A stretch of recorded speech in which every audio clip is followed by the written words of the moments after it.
कुछ समय से महाराष्ट्र की राजनीति कुछ ऐसी हो चली है कि किसी नेता का एक नया कदम या नया बयान सुर्खियों में ही बना रहता है और काफी समय से ये चर्चा गर्म है कि क्या चाचा भतीजे यानी कि शरद पवार और अजीत पवार एक साथ आएंगे। कुछ दरारें महायुति में पड़ेंगी तो कुछ दरारें विपक्षी महाविकास अघाड़ी गठबंधन में। इन सब के बीच अब सवाल ये है कि क्या बीजेपी शरद पवार को साथ लेने के पक्ष में है।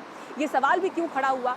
ये सवाल खड़ा हुआ देवेंद्र फडणवीस के उस बयान के बाद जहां वो शरद पवार की तारीफ कर रहे हैं। देखिए पूरी खबर। क्या चाचा भतीजा फिर एक दूसरे का हाथ थामने को तैयार है? क्या एनसीपी के दोनों धड़े एक साथ आ जाएंगे? क्या शरद पवार महागठबंधन में शामिल होंगे? ये सवाल फिर से पैदा हुआ जब एक्सप्रेस अड्डा के इंटरव्यू में देवेंद्र फडणवीस ने शरद पवार की तारीफ शुरू की। एक चीज जो शरद पवार जी में है वो उनकी कंसिस्टेंसी।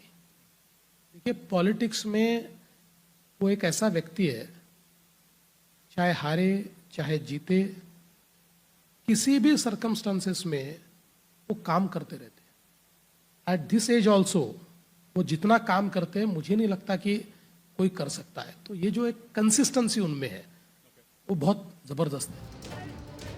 देवेंद्र फडणवीस के इस बयान पर चौतरफा प्रतिक्रिया शुरू हो गई।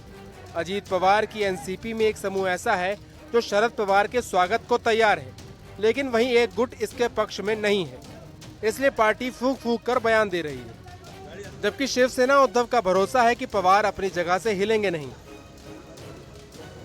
कसं आहे की ज्या क्षणापर्यंत विलीनीकरणाच्या प्रस्तावाचा हमारा राजनीतिक प्रवास अमित शाह के साथ है। विलय का प्रस्ताव नहीं है, चर्चा नहीं है, विरोध या अनुकूल होने का सवाल ही नहीं है। हम एनडीए के साथ हैं, भाजपा के साथ हमारा राजनीतिक सहयोग है।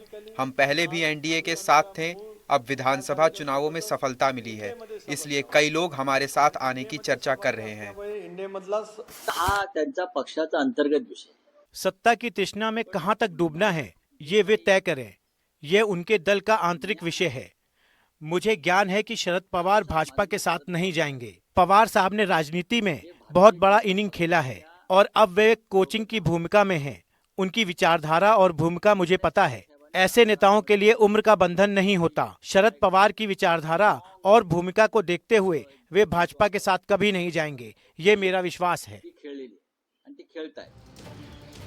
दिलचस्प ये है कि इसी इंटरव्यू में फडणवीस ने कह दिया कि अजीत पवार और शिंदे संवाद में अच्छे नहीं हैं। कुल मिलाकर ये दिखता है कि महाराष्ट्र में सत्ता पक्ष हो या विपक्ष, सब में चुपचाप एक हलचल चल रही है। इच्छा उन्हें अलग होने को उकसाती है, मजबूरी साथ रहने पर विवश करती है। सागर कुलकर्णी, एनडीटीवी, मुंबई।